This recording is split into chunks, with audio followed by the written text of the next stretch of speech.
Being a police officer is a tough job, even on the days you do make it home alive.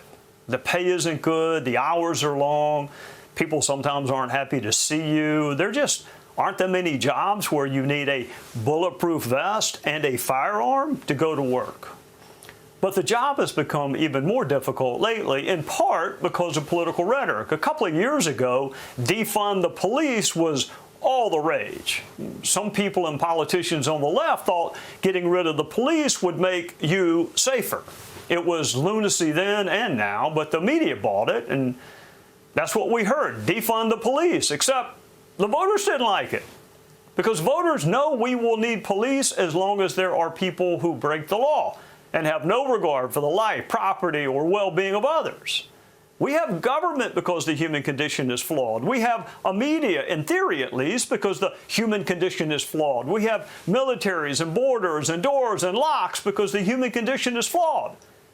So despite the obvious, some on the left still want to defund the police. Instead of calling a cop when someone is breaking into your home, they want you to call a social worker or a psychologist or maybe a life coach. Logically, the defund the police movement was a train wreck. Politically, it was even worse. So the smart politicians on the left figured out, we got to stop talking about something as stupid as defunding the police. It's a dumb idea, and there just aren't enough protesters or arsonists or New York Times reporters for us to win elections talking about defunding the police. So most stopped talking about it. But they forgot to tell Congresswoman Cori Bush. Watch and listen. See, the thing about defund the police is we have to tell the entire narrative. People hear defund the police, but you know what they'll say? Say reallocate, say divest, say move.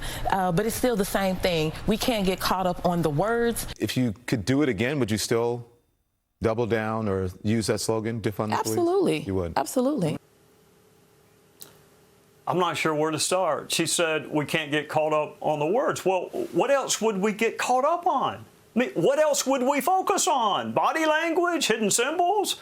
Words matter. That's why we use them, to communicate. I mean, how are we to know you prefer the word divest over defund? I mean, divest is a word too. She wants you to say divest the police. Well, the word means to deprive, to strip away, to take away. That's like defund, except worse. She says people spend too much time on the word defund. Well, there are only 3 words in the phrase defund the police. The doesn't warrant much time. We can talk about the police, but at some point even a D.C. reporter may ask you, what exactly do you want to do with the police? And there we are, right back at the word defund. Now divest. Divest the police. I think we have it now.